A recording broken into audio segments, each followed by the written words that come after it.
안녕하세요. 이번 주는 사회자본과 문화자본, 그리고 한국인의 사회적 성격을 이해하는 시간을 갖겠습니다. 들어가기 앞서서 우리나라의 그 경제 수준을 잠시 살펴보겠습니다. 현재 우리나라의 경제 수준은 2021년도 기준이죠. GDP가 세계 10위이고 1인당 국민 총소득 GNI가 26위에 해당되고 있습니다. 보통 우리가 그 4만 불 정도 되면은 이제 선진국에 들어간다고 이야기하고 있습니다. 21년도에 이제 3만 5천 불이니까 한 2024년도에 이제 선진국으로 편입되는 그러한 예상을 하고 있습니다. 이렇게 엄청난 경제 규모, 한마디로 잘 사는 국가죠. 근데 우리가 행복 지수, 그 지속가능 발전 해법 네트워크에서 매년 행복 보고서를 발표하는데 2021년도 우리나라의 행복 지수는 이제 59위, 146개국 중 59위에 해당되고 OECD 37개국 중 35위에 해당되고 있습니다. 여러분들 한번 곰곰이 생각해 보시죠. 이렇게 잘 살고 있는데 보통 우리가 뭐 한 개인의 가족을 봅시다. 뭐 돈은 많은데 집안이 시끄럽다는 얘기죠. 한마디로 우리나라가 아주 잘 사는데 우리 국민 개개인의 행복 지수는 아주 뭐 비약하다고 이야기할 수가 있겠습니다. 그래서 이전에 2014년도에 그 광주 카이스트에서 조사한 내용을 한 두 가지 보겠습니다. 자, 성공 요인 1순위에 대한 4개국 대학생 인식 조사에서 자, 우리나라는 부모의 재력, 그렇죠? 부모의 재력이 바로 나의 성공 요인 1순위에 해당된다고 지금 학생들이 생각하고 있고 미국은 12.1, 중국은 12.5. 다른 나라를 보면은 재능이 가장 높죠. 중국이 재능이 이제 45.3. 그 다음에 본인의 노력이 미국이 23.4, 일본이 23.2, 뭐 우리나라의 노력은 9.5%에 불과하죠. 그래서 이 대학생 인식 조사를 보고서를 우리가 뭐 자세히 살펴보지는 않지만 대충 보아도 우리나라의 대학생들의 인식이 자기의 뭐 재능이나 노력보다는 이런 그 부모의 재력에 의해서 뭐 금수저는 계속 금수저, 흙수저는 흙수저 된다는 이런 빈곤의 악순환에 있는 이런 현실을 그대로 반영하고 있다고 이야기할 수가 있겠습니다. 두 번째 조사를 보면은 이게 아주 참 재밌는데 고등학교는 어떤 곳이냐고 대학생한테 물어봤더니 2017년도네요. 물어봤더니 우리나라는 사활을 건 전장터다. 중국과는 뭐 4시, 일본은 13이고 함께하는 강장이라는 이런 좋은 이미지의 이 고등학교가 뭐 미국은 33.8, 중국은 46.6, 뭐 일본은 뭐 75.7, 상당히 높죠. 우리나라는 반대로 이 사활을 건 전장터다. 그러니까 친구애도 없고, 그렇죠? 어떠한 이러한 그 서로 내가 죽어야 뭐 네가 산다. 뭐 그다음 네가 죽어야 내가 산다. 이런 식으로 지금 그 고등학교가 운영되고 있다는 것을 참 볼 수가 있겠습니다. 참 안타까운 하나의 현실이라고 할 수가 있겠습니다. 왜 우리나라가 이렇게 돈은 많고 잘 사는 나라인데 왜 이렇게 개개인 국민의 삶 자체 하나하나는 행복도 하지도 않고 자살도 높고 또 고등학교에서의 어떤 이제 뭐 동창이라는 개념은 이제 물 건너 갔고 이제 전장 털어서 이렇게 비유되고 있는 이러한 그 아픈 현실을 우리가 이제 여러 가지로 이제 볼 수가 있겠죠. 그래서 우리가 감옥 소개할 때 뭐 원망사회, 르상티망, 그다음에 자본 중심 사회, 그다음에 빈익빈, 부익부, 불평등 사회, 뭐 여러 가지 그 원인을 우리가 이야기할 수가 있겠지만, 오늘은 이 사회 자본과 문화 자본을 보면서 이렇게 우리나라의 아픈 현실을 한번 이해를 해보고자 합니다. 자, 먼저 이제 사회 자본을 우리가 간략히 살펴 보면은 이 사회 자본은 이제 열린 개념입니다. 그러니까 정의가 다양하다고 이제 이야기할 수가 있겠습니다. 그러니까 학자마다 정의가 다르다는 얘기죠. 그래서 사회 자본을 이제 제일 먼저 갖고 온 사람이 이제 조금 이따 볼 브루드웨와 이제 콜만입니다. 그래서 브루드웨는 막스의 자본에 대한 어떠한 분석을 좀 더 확대하고자 사회 자본이라는 개념을 가져왔고, 그 다음에 이제 뭐 푸트남이나 후쿠야마 등이 이제 사회 자본을 어떻게 잘 정리했다고 할 수가 있겠습니다. 그래서 이 로버트 퍼트남의 사회 자본을 우리가 보통 이야기하고 있습니다. 그러니까 사회 자본을 이야기할 때는 보통 퍼트남의 정의를 인용한다고 할 수가 있겠습니다. 그래서 이 퍼트남은 이 사회 자본을 세 가지로 표현했습니다. 그래서 상호 이익을 증진시키기 위한 사회적 협력, 문제를 해결하는 사회적 능력이 사회 자본이다. 뭐 상호 이익을 증진시키기 위한 사회적 협력, 뭐 여러분들 뭐 저가 자주 언급하는 우리나라 국회 여야의 모습을 보면 어떤 뭐 협력보다는 정글이죠. 아까도 했지만 전장터죠. 응? 내가 죽어야 뭐 내가 산다는 식으로 협력이라는 모습을 볼 수가 없죠. 이 하나를 봐도 우리나라 사회 자본이 상당히 열악하다고 우리가 볼 수가 있겠죠. 그리고 사회 문제를 해결하는 사회적 능력.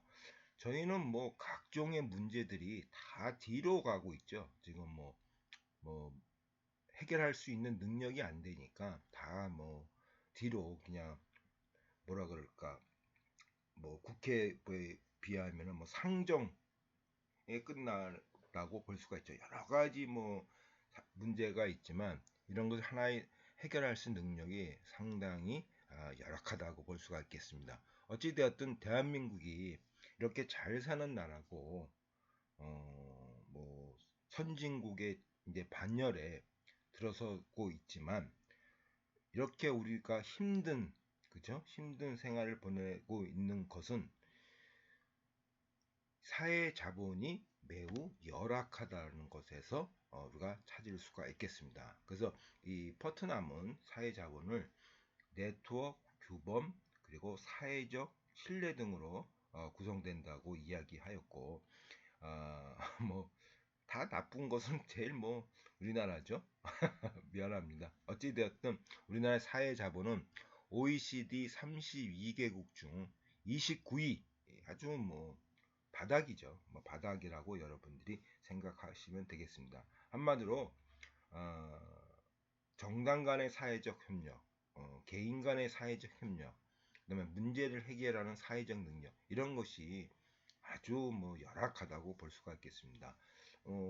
좀 더 언급하면은 우리가 자동차 사고가 나면 제가 자주 얘기하지만 그냥 법대로 하죠. 그러니까 서로 해결할 수 있는 능력이 없죠. 그냥 뭐 시끄러우니까 법대로 합시다 이렇게 하고, 그 다음에 법대로 하게 되면은 입원하고 사고가 났다면 입원해야 되고 모든 것을 다 갈아줘야 되고, 이런 것이 서로 뭐 한마디로 정글이라고 우리가 볼 수가 있겠습니다.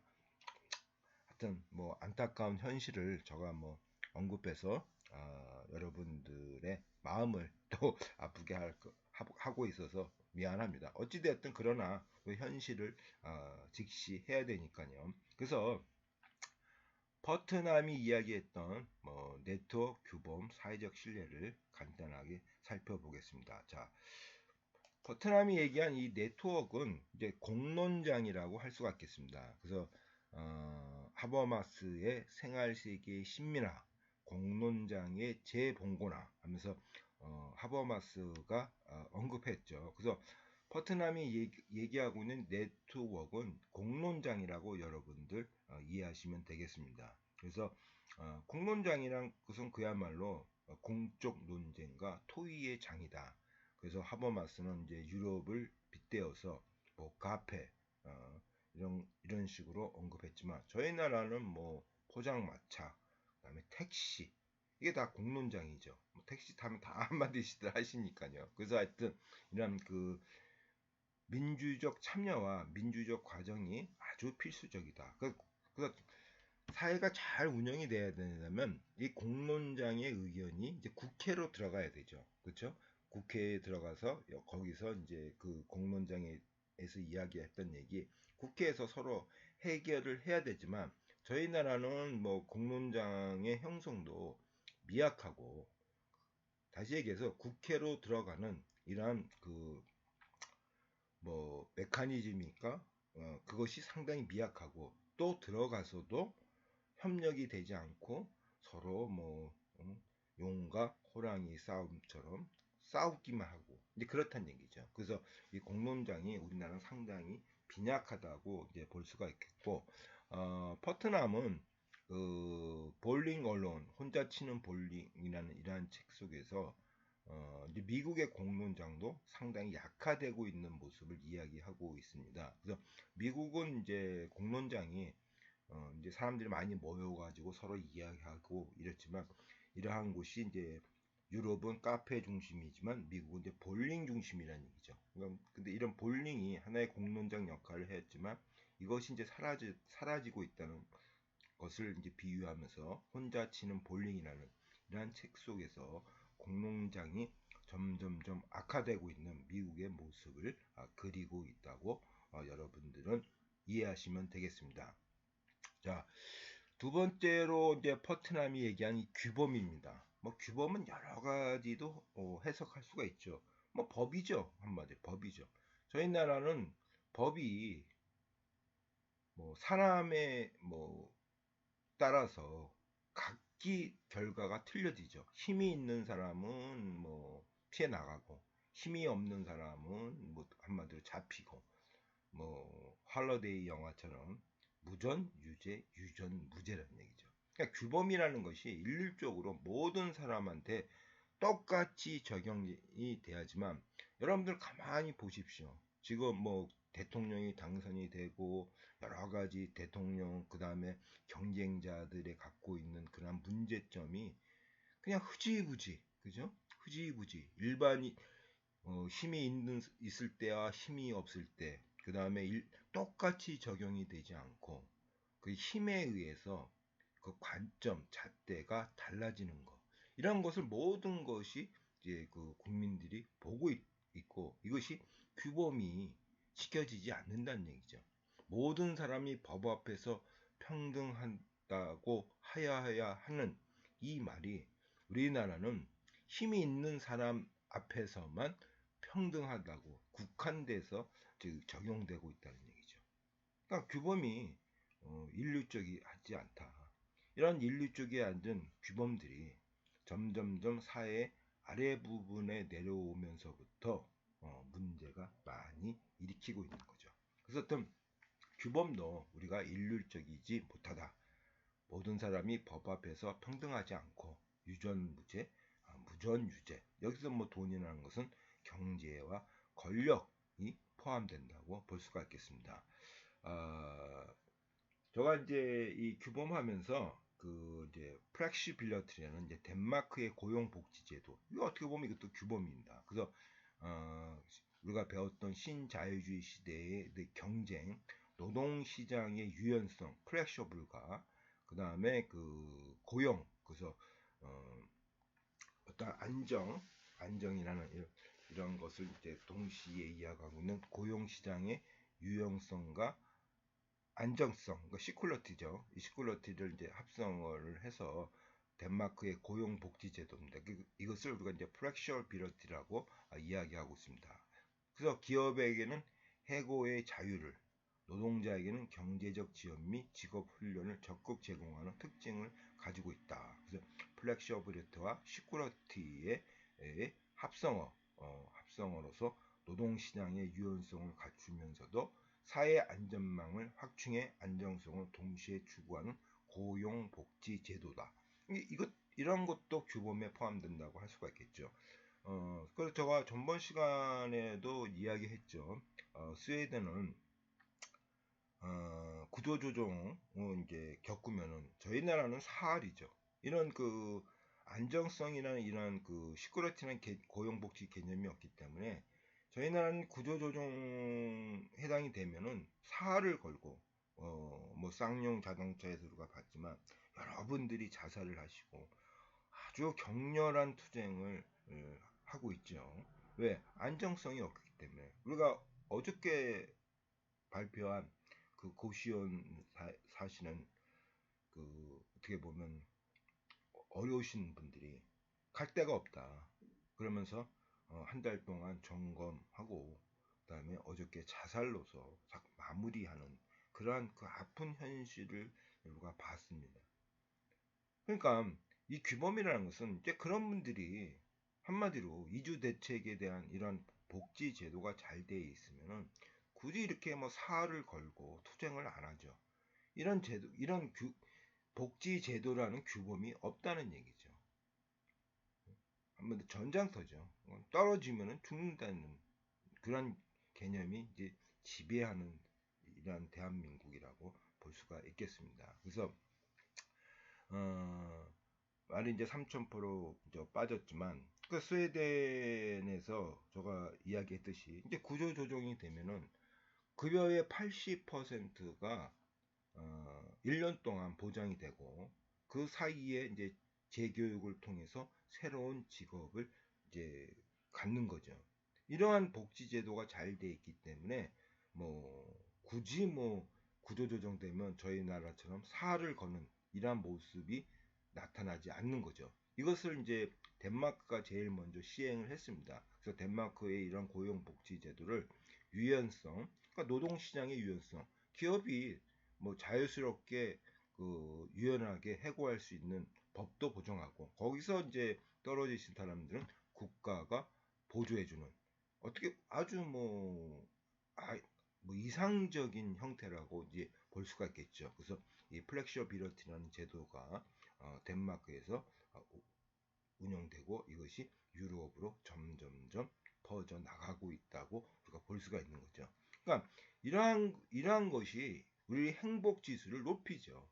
우리는 뭐 여러분들 구조조정 당하면은 그야말로 낭떠러지로 떨어지니까 낭떠러지를 떨어지지 못하게 하는 법을 만들어서 거기서 받침대 역할을 해야 되지만 이러한 규범이 없기 때문에 우리는 떨어지는 거죠. 그래서 사회 자본이 미약하다고 볼 수가 있는 거죠. 끝으로 우리가 볼 이제 사회적 신뢰, 그렇죠? 사회적 신뢰. 사회적 신뢰는 그야말로 투명한 공적인 기준입니다. 개인 간의 신뢰죠. 개인 간의 신뢰는 믿음이죠. 근데 퍼트남이 얘기하겠던 신뢰는 뭐 개인 간의 신뢰를 포함한 좀 더 포괄적인 사회적 신뢰의 개념이다. 그래서 사회적 신뢰는 능력주의고 한마디로 능력주의고 투명하고 공적인 기준입니다. 그러니까 능력주의라는 것은 개인주의적 경쟁이죠. 근데 여러분들 이제 새로운 정부가 이제 구성되면서 근데 가만히 보십시오. 이게 능력과 공적인 기준으로서 이제 모든 이제 단체장들이 다 이제 다 뭐 새롭게 형성이 될 겁니다. 되는 것이냐? 아니라는 거죠. 저희 나라는 연고주의, 뭐 지연, 학연, 뭐 여러 가지 연관성의 이런 연고주의에 의해서 이런 그 각종 단체들의 장들이 발탁이 된다는 얘기죠. 쉬운 얘기로 뭐 선거 때 뭐 옆에서 도와주고 이런 사람들이 낙하산 인사처럼 간다는 얘기죠. 이게 참 어려운 이야기예요. 저희 나라는 또 배은망덕이라는 개념이 있지 않습니까?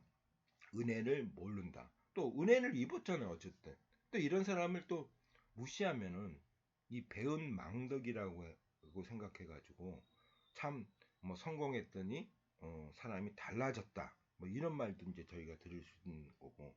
그래서 또 뭐 저가 뭐 이렇게 어디에 뭐 당선이 돼도 예를 들어서 그럼 나를 도와준 사람을 또 뭐 똑같은 경쟁을 통해서 발탁을 한다.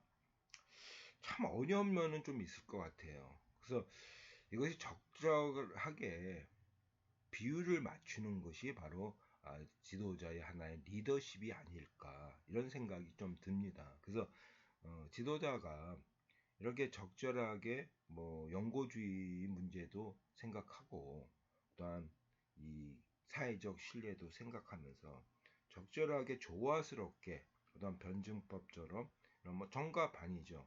어떤 합의 능력을 끄는 것이 리더십이고 뭐 이러한 모습을 보여줄 때 우리 국민들의 사회적 신뢰 이런 개인주의적인 경쟁도 상당히 올라간다고 볼 수가 있겠습니다.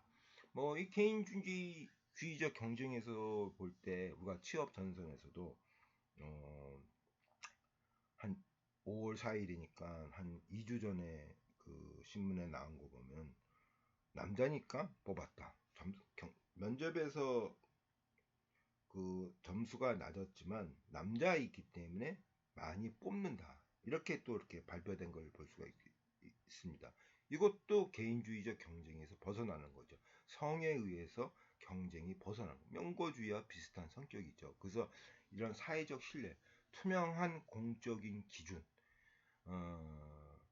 그러니까 논술이 우리가 그 어떤 그 공적인 기준으로서 유럽에 흉내를 냈죠. 뭐 프랑스 같은 경우를 보면은 논술로서 모든 것이 평가를 하고 또 논술이 어렵고 또 하나 푸는데 거의 뭐 3-4시간이 걸릴 정도고 상당히 어려웠고 근데 여러분들 알다시피 논술을 평가할 때는 주관적인 반영이 될 수가 있죠. 왜냐 답안지가 없기 때문에. 근데 우리나라는 그것을 못한다는 얘기죠. 답안지가 없으니까 논술이 고무줄이 된다는 얘기죠.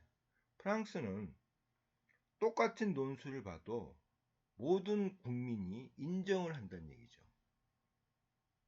어떠한 보이지 않는 이게 바로 사회의 자본이죠. 예?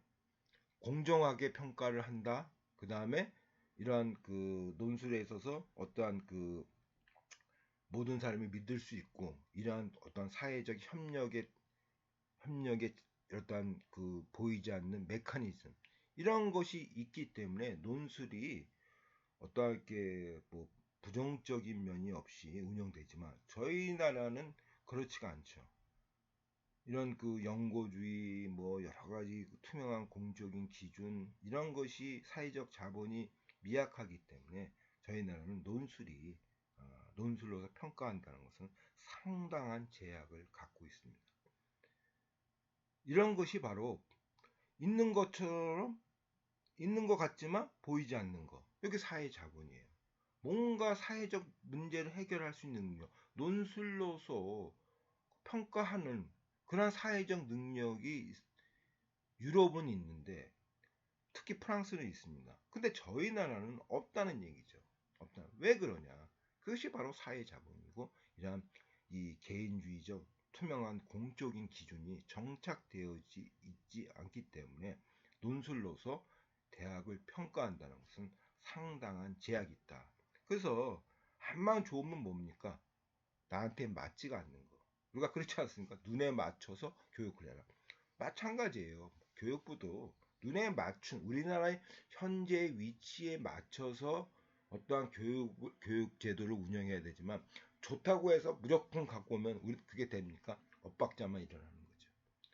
본인들이 자꾸만 우리 보고 눈 맞춤식 교육을 하라고 강요를 하고 있지만 본인들도 눈 맞춤식 교육을 안 하고 있는 거죠. 똑같은 거죠. 그래서 하여튼 사회 자본이 뭐 그 원리는 가장 뭐 우리가 상호작용에서 가장 기초적인 것은 모든 학자들이 그렇게 이야기를 하고 있습니다.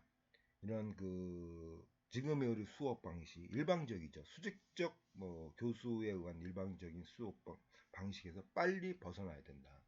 협업을 통해서 그쵸? 팀을 만들어서 팀 매칭을 통해서 협업을 통해서 문제를 해결하는 그런 수업 방식부터 시작이 돼야 점점점 이 사회로 이제 퍼져 나간다는 얘기죠. 왜냐? 그렇게 수업을 했던 친구들이 졸업을 하고 뭐 사회에 나가게 되면 그것을 새롭게 또 응용을 하기 때문에 그래서 교육제도하고 사회적 자본은 상당한 밀접한 관련이 있다고도 우리가 볼 수가 있겠습니다. 하여튼 여러분들이 우리가 이렇게 잘 사는데 왜 행복하지 못하냐? 그것은 바로 있지만 눈으로 보이지 않는 이런 사회 자본 때문에 그렇다고 여러분들이 이해하시면 되겠습니다. 죄송합니다. 자, 두 번째로는 우리가 이제 능력주의 이제 먼저 봐야겠네. 아까도 했지만 이게 능력주의는 기회와 조건의 평등이에요. 메리토크러시. 그러니까 기회와 조건이 평등이 되지 않으면요, 능력주의는 한마디로 부패로 빠지게 되어 있습니다. 그래서 능력주의를 우리나라는 못하고 있습니다. 개인주의적 경쟁이. 똑같이 경쟁하면 되죠. 근데 저희 나라는 여러분들 보십시오. 자, 대학 입시를 가는데 개천에서 용이 나오지 않는다고 우리가 이야기를 했죠. 대학 입시를 가는데 능력주의 나와서 똑같은 기회와 조건에서 대학 입시를 가야 되는 거예요. 근데 저희 나라는 사교육제도 중심으로 운영을 하니까 학원을 다닌 친구하고 학원을 다니지 않은 친구하고 대학에 들어갈 수 있는 이런 비율은 엄격한 차이가 있다는 얘기죠. 그러니까 어떻게 되겠습니까? 기회와 조건이 똑같이 못하니까 이건 능력주의가 아니라는 거죠. 그렇죠? 그래서 개천에서 용이 나지 않는 거죠. 그러니까 능력주의라는 것은 가장 중요한 것이 능력주의 좋아요. 아까도 개인주의적인 경쟁이 능력주의예요. 메리토크러시예요. 개인주의적인 경쟁. 그렇지만 기초는 기회와 조건의 평등이다. 그 기회와 조건이 평등해야만이 능력주의가 된다는 얘기죠. 그렇지만 그렇지 않을 경우는 이 능력주의는 부패로 갈 수 있는 확률이 높다. 그래서 아까도 얘기했지만 우리 사회가 부자를 존경하지 않는다. 그래서 개인의 능력보다는 부모의 특권 우리가 봤죠. 부모의 특권. 부모의 특권이라는 것은 상속을 많이 받았다. 그 다음에 잘 살았다. 학원을 다녔다. 이게 다 부모의 특권이죠. 여러분 알다시피 아빠 찬스. 아빠 찬스가 계속 나오고 있죠. 이게 계속 나올 겁니다.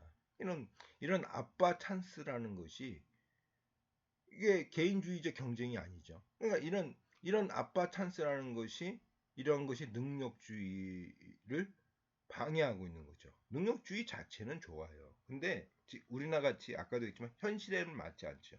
저희 나라는 아빠 찬스라는 개념이 매 인사청문회 할 때마다 등장하고 또한 그런 케이스가 등장하는 거죠.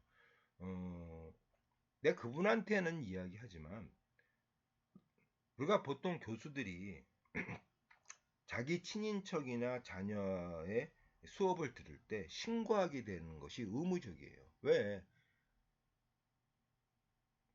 우리나라같이 사회자본이 미약한 나라에서는 판치기 일어나니까. 그러니까 신고를 하란 얘기예요. 그러니까 보이지 않는 규율이 이것이 안 되니까 자꾸만 법적으로 하는 거예요. 저희 나라는. 예? 무슨 말인지 이해하시겠죠? 그냥 사회적 협력, 의사소통, 아까도 얘기했지만 교통사고 나면 그대로 그냥 서로 이야기하고 해결해야 되지만 이게 능력이 약하니까 토의와 협의의 능력이 약하니까 그냥 법으로 하시죠. 저도 그래요. 그냥 법으로 하죠. 이렇게 한다고요. 그러니까 모든 것을 법에 맡기는 거죠. 이렇게 되는 거죠. 그러니까 나의 자식이나 친인척이 내 수업을 들어도 이 사람은 사회적 자본이 높은 나라에서는 당연하게 공정하게 평가하겠지. 그러니까 외국처럼 신고할 필요가 없는데 저희 나라는 공정하지 못하다는 이런 사회 자본을 갖고 있기 때문에 다 신고해요. 법대로 해요. 그러니까 그분은 당연히 신고를 하셔야 돼요. 신고를 하시고 해야 되지만 알다시피 자꾸만 그런 것을 반칙 플레이하는 거죠.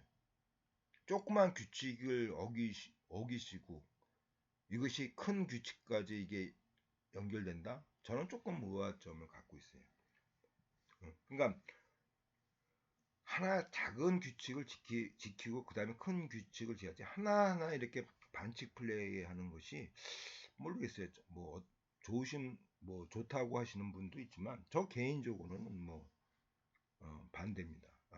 조그만 규칙을 그렇게 뭐 쉽게 이건 뭐 교수로서의 어떤 뭐 양심을 떠나서 어찌 되었든 더 이상 얘기하지 마십다. 이거 뭐 정치적 문제니까 어찌 되었든 이제 그런 것 이런 것이 이제 사회 자본이죠. 그래서 하여튼 이게 부모의 특권이죠. 아빠 찬스.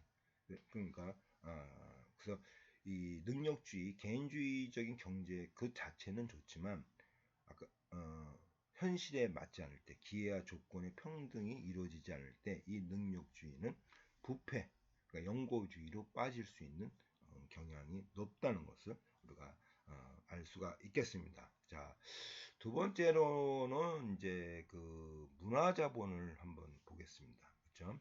그래서 문화자본을 볼 때 그러니까 브루드예죠. 피에르 브루드예라고 여러분들이 많이 이제 들었던 사람 중에 한 사람이고 30년도에 이제 태어나셨고 2002년도에 돌아갔습니다. 이 브루드예는 한마디로 개천에서 용이 난 사람이죠. 아주 저 피렌체 프랑스 아주 깡 시골에서 그것도 아버지가 이제 우체국 직원의 아들로 태어나서 정말 천재입니다. 공부를 열심히 하셔가지고 프랑스 하면 이제 고등사범학교 가면 정말 능력 있는 사람들만 이제 가는 학교 뭐 푸코 뭐 우리가 다 알고 있는 뭐 락강 이런 분들은 다 이 그 고등사 학교 출신입니다. 그러니까 우리나라 같으면 가장 뭐 좋은 대학이라고 좋은 고등학교라고 볼 수가 있겠죠. 그러니까 깡촌의 시골분이 이제 가셔가지고 거기 프랑스 도시 아이들하고 이제 보면서 그 뭐 느끼는 그 차이점. 당연하게 그 차이점에서 IBT 수가 나오지 않았나 그런 생각이 듭니다. 어차피 왜냐하면 저도 그런 느낌 들었어요. 저도 이제 대학교 그 고등학교를 갔는데 저도 어떻게 보면 뭐 그 정도 강촌은 아니지만 아주 조금 이 주변 지역에 있다가 도심 지역의 고등학교를 가니까 차이가 그 보이지 않는 그 차이가 상당하게 높더라고요. 상당히 높다. 그래서 이 브루드에도 그러한 것에 의해서 이 아비투스라는 개념이 나오지 않았나 이게 또 조심스럽게 생각합니다. 어찌 되었든 이분은 그 두 가지 관점이에요. 이제 마크스의 자본 계급을 확대했다. 그 다음에 두 번째로는 이제 발생학적 구조주의 있다 보겠지만 를 또 이야기하고 있다. 그래서 이분은 이제 형식이 내용을 만든다. 그러니까 아비투스라는 형식이 우리의 행위를 만든다는 얘기죠. 아비투스. 그러니까 형식이 내용을 만든다. 이게 아비투스입니다. 그러니까 아비투스가 우리의 내용을 만든다. 우리가 그 성격 이론에서도 봤지만 무의식에서 행동이 나온다고 했죠. 그러니까 심리학에서는 부모의 경험에 무의식에서 행동이 나온다. 자, 사회적인 관점에서는 자, 우리의 행동은 무의식 같은 아비투스에서 행동이 나온다는 얘기예요. 무슨 말인지 아시겠죠? 그러니까 무의식에서 행동이 나온다. 자, 부모의 경험에 의해서 행동이 나온다. 내가 지금 막 뭐 이상 행동을 하는 거 이런 것은 다 어렸을 때 경험, 그 무의식에 의해서 비롯돼서 지금의 행동을 한다는 얘기죠. 그처럼 자, 아비투스에서 우리의 행동이 나온다는 얘기예요. 그래서 형식이 내용을 뱉는다. 그 사람이 갖고 있는 각각의 아비투스에서 행동이 나온다는 얘기죠. 이해하셨겠죠? 그래서 이 아비투스라는 개념은 뭐 습관, 관습, 뭐 행동, 틀, 성향, 또 좁게는 뭐, 뭐죠? 취미, 좁게는 취미까지도 이렇게 넓은 개념으로 해석이 되고 있습니다. 그래서 보통 그래서 우리가 이 아비투스라고 합니다. 근데 이 유럽에서는 하비퉁 그럴 거예요. 하비퉁. 왜 그러냐면 우리나라 이 H를 묵음으로 하니까 아비투스 그렇지만 하여튼 아비투스는 포괄적인 개념이다. 뭐 성향, 행동의 거짓을 가치 체계도 있고 좁게는 취미, 그죠? 취미. 그러니까 나의 취미적인 지금 행동을 하죠. 뭐 클래식을 보든 영화를 보든 이런 취미가 내가 갖고 있는 아비투스에서 결정이 된다는 얘기죠. 그러니까 클래식을 보는 사람하고 저처럼 클래식을 보지 못하는 사람하고는 그런 아비투스가 틀리다는 얘기죠. 그래서 아비투스에서 나온다는 얘기죠. 이해하셨겠죠? 그래서 브로드웨이가 공부는 잘했어요. 잘했고 그냥 프랑스 고등사범학교 딱 갔더니 이 친구들이 노는 게 틀린 거죠. 취미가 틀리다는 얘기죠. 저도 그런 느낌을 들었어요. 취미가 틀려요. 저는 그때 처음 볼링이라는 게 있는 줄 알았고 뭐 대학교 가서도 그렇고 저는 이제 볼링이라는 것도 그러니까 취미가 틀린 거예요. 그러니까 취미가 틀리다 왜 틀리냐 이거예요. 바로 무의식에서 행동이 나온다. 아비티스가 틀리기 때문에 취미가 틀리다는 얘기죠. 그럼 아비투스가 어떻게 되는 거냐? 이것이 어떻게 만들어지냐? 이것이 바로 브루드의 아비투스 개념이라고 할 수가 있겠습니다. 그래서 자, 아비투스는 가치 체계예요. 에토스. 그러니까 여러분들 이렇게 진보, 보수 만약에 저는 뭐 어떨 때는 진보였다가 어떨 때는 보수였다가 뭐 이렇게 진보 보수 이렇게 똑 자르라 그러면 또 그렇지는 못하는 것 같아요. 그래서 하여튼 뭐 어떨 때는 또 진보적이었다가 어떨 때는 또 상당히 또 보수적이고 그래서 하여튼 만약에 우리가 그냥 그 물을 칼로 싹 쓸듯이 딱 자르면 뭐 진보적인 사관을 갖고 있다 보수적인 사관을 갖고 있다 그러면 이 진보적인 사관에서 행동이 나오는 거죠. 그 사람 진보적인 사관이 바로 아비투스예요. 아비투스고 그 아비투스는 취미도 포함되는 넓은 개념입니다. 그 다음에 에토스예요. 그러니까 아비투스는 에토스, 나의 가치 체계로 구성되어 있고 당연히 가치 체계에 의해서 행동을 하는 헥시스로 두 가지로 구성되어 있습니다. 그래서 아비투스라는 것은 이러한 어떤 우리 행동의 틀이라고 여러분들이 보시면 되죠. 그래서 이 아비투스라는 개념이 이렇게 쉽게 볼 수도 있지만 우리가 이제 조금 더 보면은 좀 어려운 몇 개 이제 이야기할 수가 있겠습니다. 이 시험에 나옵니다. 자, 발생학적 구조주의.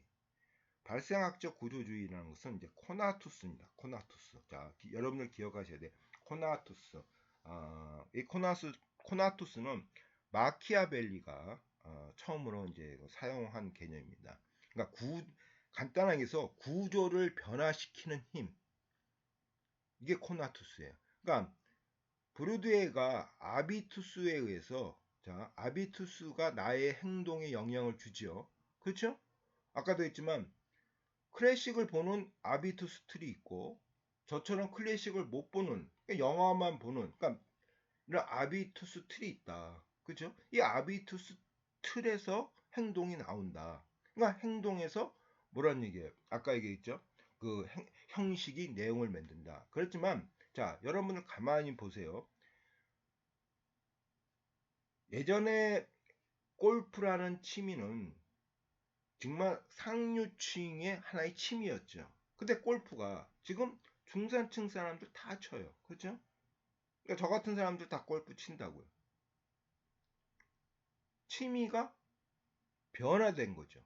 그러니까 내가 만약에 중산층이 할 때 나는 골프란 취미를 못 가졌었는데 이제는 골프란 취미를 갖게 됐다는 얘기죠. 그러면 그 말은 뭐예요? 나의 아비투스를 바뀌었다는 얘기죠. 그렇죠?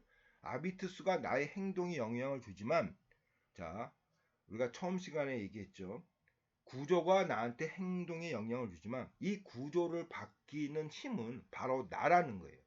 내가 구조를 변화시킨다는 얘기. 이게 바로 코나투스예요. 코나투스. 이것을 우리가 발생학적 구조주의라고 그래요. 코나투스. 내가 이 사회를 변화시키겠다. 내가 좀 더 나은 사람이 되겠다. 노력을 하겠다. 이게 다 코나투스예요. 그러니까 그러니까 마키아벨리가 이런 코나투스적인 사람, 그러니까 내가 노력을 해가지고 좀 더 나아지는 사람이 되는 거, 이것을 확대해서 이 구조를 변화시키는 우리의 힘을 코나투스라 그래요. 그러니까 구조라는 것이 우리한테 영향을 주지만 동시에 구조를 우리가 변화시킬 수 있다는 얘기. 이게 바로 발생학적 구조주의고, 브루드의 아비투스는 이렇게 뭐 구조주의처럼 무조건 우리한테 일방적으로 영향을 준다. 여기에서 더 나아가셔서 이 구조를 변화시킬 수 있는 힘은 또 우리라는 것도 브루드에가 강조하고 있다고 여러분들을 이해하시면 되겠습니다. 자, 그리고 아비투스의 이제 두 번째 속성은 구별짓기예요. 그죠? 그러니까 취미를 통해서 나의 아비투스를 통해서 구별을 자꾸만 져요. 왜? 인간이라는 것은 인정 욕구가 있다고 제가 누차 얘기했습니다. 우리는 인정과 존경 욕구가 있습니다. 그래서 같은 여러 단골집에 많이 가요. 왜? 단골집 가니까 인정을 해주니까. 모든 사람한테 우리는 인정을 받으려고 그래요. 그 이마고라지죠. 우리가 배웠던 뭐 명품에 의한 소비, 큰 차. 왜 이렇게 뭐 휘발유값 많이 들고 비싼 차를 왜 많이 몰고 다닙니까? 똑같이 운전해. 조그만 그냥 작은 차 몰고 다니면 되죠. 왜? 남한테 인정을 받으려고. 저도 마찬가지. 저도 큰 차를 잠깐 선호해요. 왜? 남한테 인정을 받으려고. 이게 인정 욕구예요. 그러니까 인간은 모든 사람이 인정과 존경 욕구가 있어요. 그래서 아비투스는 아까도 했지만 여러분 취미를 보세요. 옛날에 상류층에서 골프만 쳤어요. 근데 자꾸만 중산층이 쫓아왔단 말이에요. 그러니까 구별이 안 되는 거예요. 그래서 지금 상류층 애들은 어디로 갔어요? 골프는 이제 대중화가 됐죠. 상류층은 요트로 갔어요. 요트. 저기 충무 요트. 그죠? 자꾸만 구별을 지려고 그래요. 구별을 진다. 왜? 코나투스에 의해서 자꾸만 우리가 상류층의 그 아비투스를 우리 거를 만드니까 이 친구들은 자꾸만 도망가는 거야. 좀 구별짓고 싶어해요. 이 구별짓기예요. 그 아비투스는 구별짓기라는 두 번째 특징을 갖고 있다. 이렇게 생각하시면 되고, 세 번째 아주 중요해요. 브루드에가 이걸 상징폭력이라고 해요. 상징폭력. 간단히 뭐냐? 자, 우리가 지금 초등학교 들어갈 때 우리는 보통 초등학교에서 한글을 깨우친다고 생각을 해요. 근데 아니죠. 초등학교에서는 한글을 안 깨우쳐주죠. 미리 다 한글을 알고 들어오죠. 한글을 알고 들어오는 아이하고 한글을 모르고 들어오는 아이들. 자, 아비투스라는 상층 가진 자의 아비투스로서 모든 것을 기준으로 잡는다는 얘기죠. 그러니까 초등학교라는 것이 한글을 배우는 곳인데 이 한글은 바로 이미 배워오고, 그죠? 그래서 이미 배워온 이런 가진 자의 아비투스에 의해서 이루어진다는 얘기죠. 이게 바로 상징폭력이에요. 상징폭력. 여러분들 가진 자의 기준에 의해서 운영되는 것이 상징폭력이라고 이야기를 하고 있는 거예요. 여러분들 고등학교 한번 봅시다. 지금 고등학교가 저 자세히는 모르겠지만 부모의 뒷받침에 의해서 뭐 사교육 받은 애들하고 부모의 뒷받침 없이 사교육을 받지 못한 아이들. 자, 빨리 포기해요. 그렇죠? 빨리 포기해요. 빨리 포기하고 이 친구들은 그야말로 이제 그 학교하고 담싸기 시작하는 거죠. 가진 자의 아이비투스로서 학교가 운영이 되니까 이 친구들은 적응을 따라갈 수가 없는 거예요. 그렇죠? 그러니까 이분들은 스스로 포기하게 만들어버려요. 스스로 포기해요. 그래서 고등학교에서 공부하는 친구들은 반에 뭐 여러분들 경험했지만 몇 명이나 있겠어요. 나머지들은 다 포기하죠. 스스로 포기시켜 버리는 거예요. 나는 안 돼. 이게 바로 상징 폭력이에요. 여러분들이 지금 신입생이 돼가지고 한번 곰곰하게 고등학교, 저는 솔직히 자세히 모르겠어요. 상상으로만 생각합니다. TV에서 비친 모습만 보고 이제 이야기를 하고 있는데 이 대학에 못 갈 친구들은 포기를 하고 그야말로 잠자는 시간이고 수업도 잘 안 듣죠. 선생들도 이 친구들에 대해서 아예 포기하는 방향으로 나가죠. 예? 포기하는 하고. 몇 사람만 가리키고 있는 거죠. 가진 자의 아비트 수가 그 사회를 지배하는 거고, 여기에 따라가지 못하는 사람은 다 무능력자가 되어버리는 거예요. 이게 바로 상징 폭력이라고 브루드에는 이야기를 하고 있습니다. 그래서 브루드에가 뭐 코나투스 구별짓기 이것도 중요하지만 가장 중요한 것이 상징 폭력이에요. 이걸 상징계의 폭력이라는 거예요. 그 사회의 지배적인 아비투스를 갖지 못한 사람들은 다 무능력자로 낙오되면서 스스로 포기시키는 것.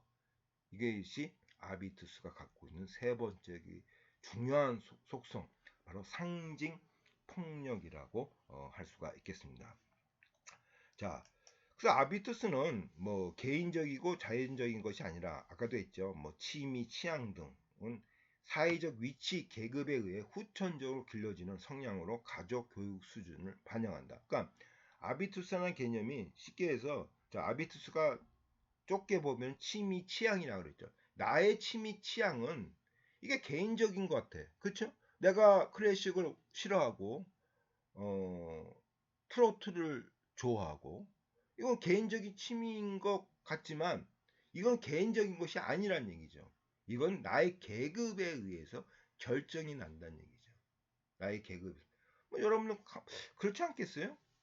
뭐 어렸을 때부터 계속 부모님이 클래식을 듣고 뭐 이렇게 하면은 뭐 클래식에 딱 익숙해서 저는 클래식을 한 번도 처음부터 끝까지 들어본 적이 없어요. 어렸을 때도 그렇고 지금도 그렇고 앞부분 조금 들어보고 이제 이거 뭐야 꺼버리죠. 그죠? 그러니까 저는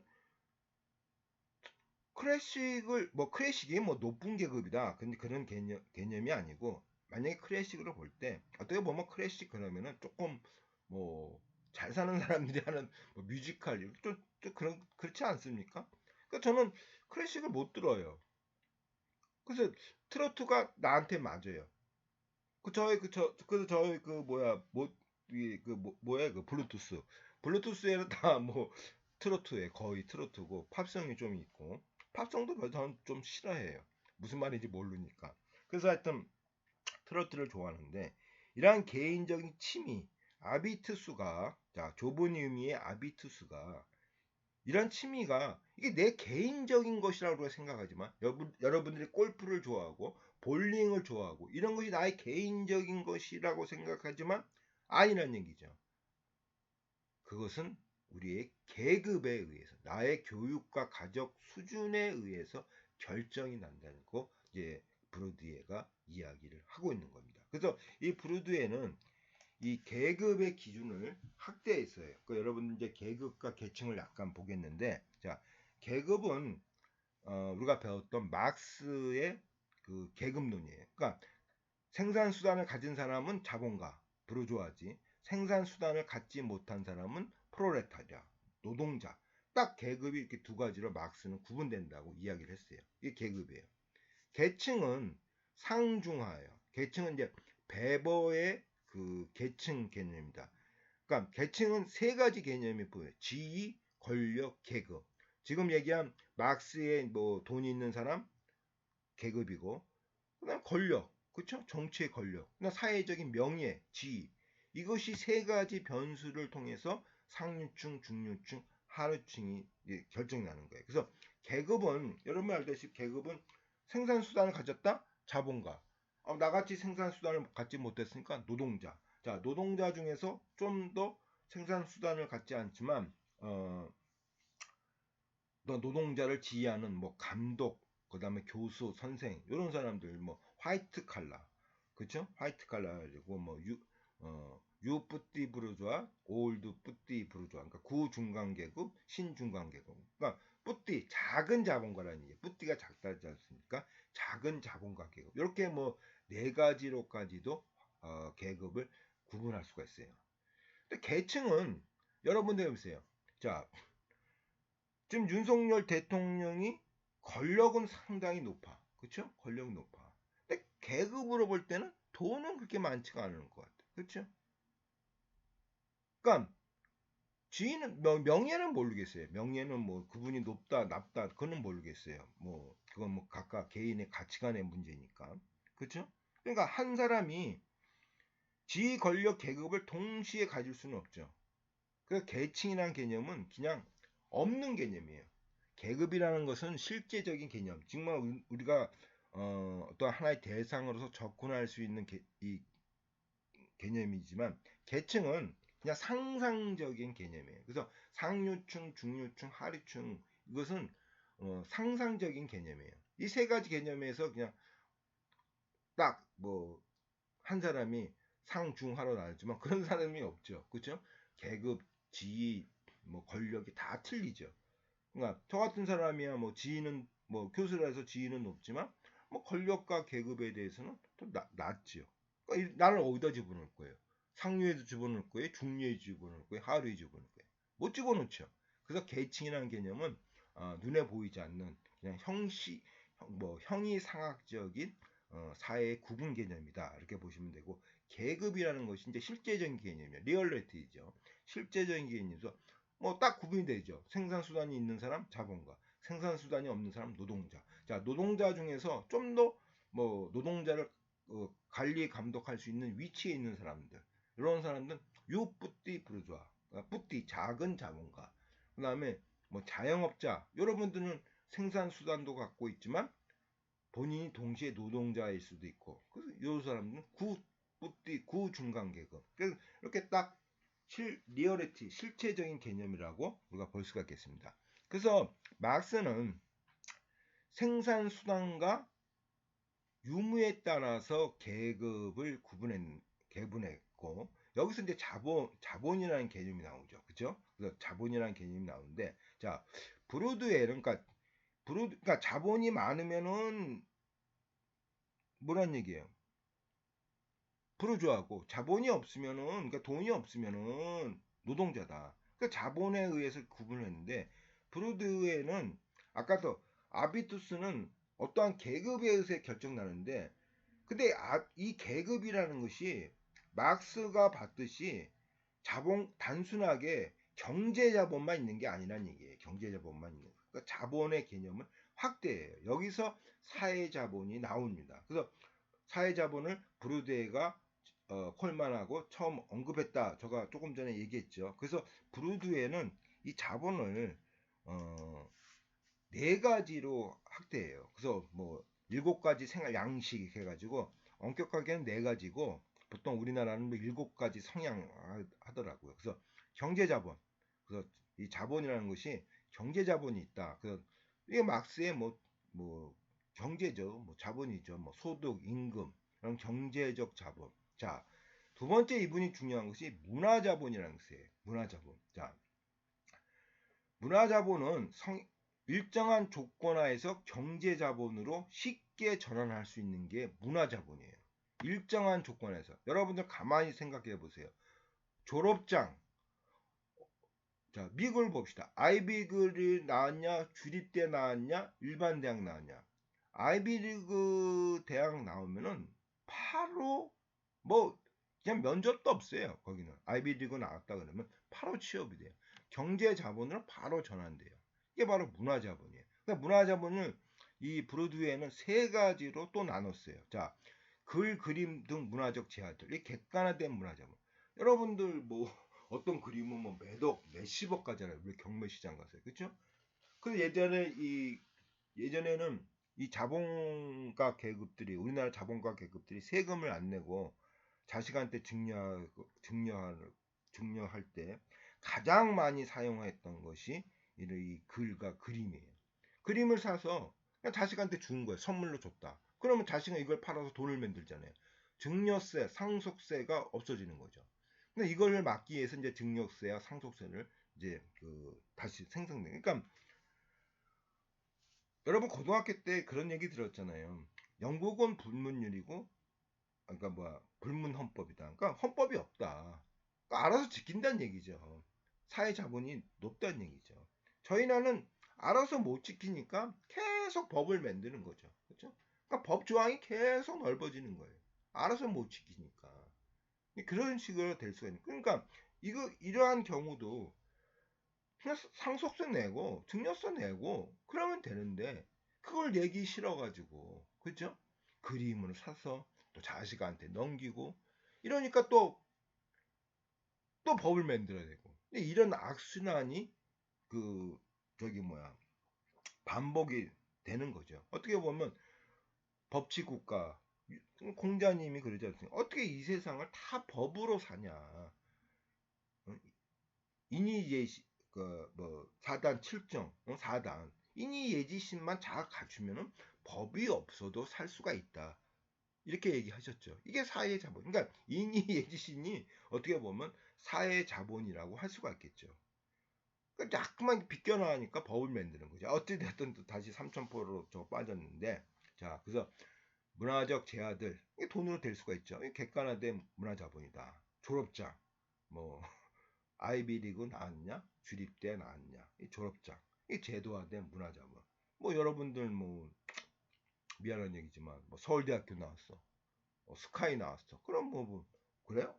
저도 뭐 그래? 인정하잖아요. 이 제도화된 문화자본이죠. 그다음에 말씨, 억양, 매너. 그렇죠? 이 체화된 문화자본. 그러니까 매너 여기서 가장 중요한 것이 이제 매너죠. 매너고 말씨, 언양, 매너. 그래서 서울말이 표준어가 됐죠. 그렇죠? 아니 서울말이 왜 표준어가 됩니까? 무슨 근거로? 저같이 경상도 사람들은 저도 이제 사투리 못 써요. 하도 오래 서울에 있어가지고 내 친구들 만나면 이제 사투리 쓰는데 응? 사투리 못 쓴다고요. 서울말을 바꾸면 거야. 이게 상징 폭력이죠. 아까 얘기했죠 상징 폭력. 아비투스가 이런 거야. 말씨 억양, 매너 이것을 당연하게 상류층의 기준으로서 따르는 거죠. 서울말이 표준어가 되듯이. 그렇죠? 이게 상징 폭력이요. 이게 체화된 문화자본이죠. 그러니까 우리가 자꾸만 사투리를 안 쓰려고 그러죠. 서울말을 쓰려고 그러죠. 상징 폭력에 의해서. 이게 체화된 문화자본이죠. 그 다음에 사회자본. 이 우리가 배웠던 퍼트남은 아까도 있죠. 사회자본이라는 것은 포괄적인 개념이다. 그 퍼트남은 네트워크 구범 사회적 신뢰 이렇게 이제 구분하면서 공론장으로서 이 사회자본을 얘기하고 있는데 이 브로드웨이 사회자본은 그야말로 연고예요. 연고. 내가 누구를 아냐? 네트워크예요. 네트워크. 그러니까 네트워크 같은 네트워크이지만 그 정의가 틀리죠. 퍼트넘하고. 브로드웨이 그 네트워크는 연고예요. 여러분 내가 가만히 생각해 보세요. 내가 지금 윤석열 대통령하고 자세히 알아. 연고주의에 의해서. 그쵸? 저가 어떻게 변할지 모르는 거죠. 그렇죠? 내가 문재인 대통령을 아주 뭐 친밀하게 지냈어. 연고에서 어떻게 변할지 모르는 거죠. 그렇죠? 연고가 브루드가 얘기할 때 사회자본이에요. 네트워크에 그 어떤 집단에 속하고 있고 누구를 알고 있냐. 그 여러분들 뭐 우리가 이 좀 사기성이 있는 분들은 대통령을 모르지만 대통령 옆에서 딱 사진 찍고 이렇게 막 보이잖아. 난 대통령하고 좀 친분이 있어. 이걸 이렇게 과시하는 거 아니에요. 그렇죠? 뭐 어떤 식당 가면 뭐 연예인 누가 왔다 갔습니다. 그렇죠? 그러니까 연예인이 즐겨 먹는다는 얘기죠. 그러니까 좋은 음식이라는 거. 이게 다 네트워크 사회자본에 속한다고 할 수가 있죠. 그러니까 브루드의 사회자본과 퍼트남의 사회자본은 이제 다른 개념이죠. 그러니까 브루드에는 자본의 개념을 해서 자 내가 아까도 얘기했지만 내가 대통령하고 친분이 있어. 내가 어떻게 변할지 몰라요. 그렇죠? 그래서 이 브루드에는 이 사회자본을 자본이라는 개념에 중점돼서 정의를 내렸다고 볼 수가 있겠습니다. 그 다음에 이제 상징자본, 그죠? 뭐 지위, 명예, 그죠? 사회적 존경, 그죠? 이게 상징자본이죠.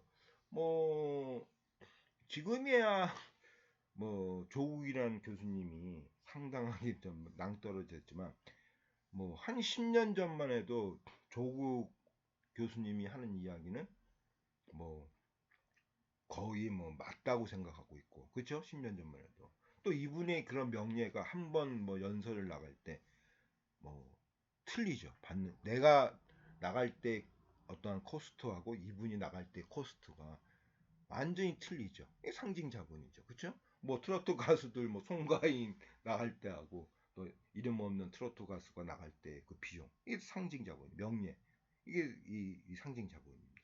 그래서 이분은 이렇게 이 자본을 이제 막스의 자본이라는 돈이라는 개념을 좀 더 확대했어요. 그래서 경제 자본, 문화 자본, 사회 자본, 상징 자본. 그래서 아비투스라는 것은 이렇게 경제 자본, 계급이죠. 경제 자본에서 아비투스가 결정나는 것이 아니고 이 네 가지, 더 나아가서 이 일곱 가지 속성에 의해서 나의 아비투스가 결정이 나고 영향을 받는다는 얘기죠.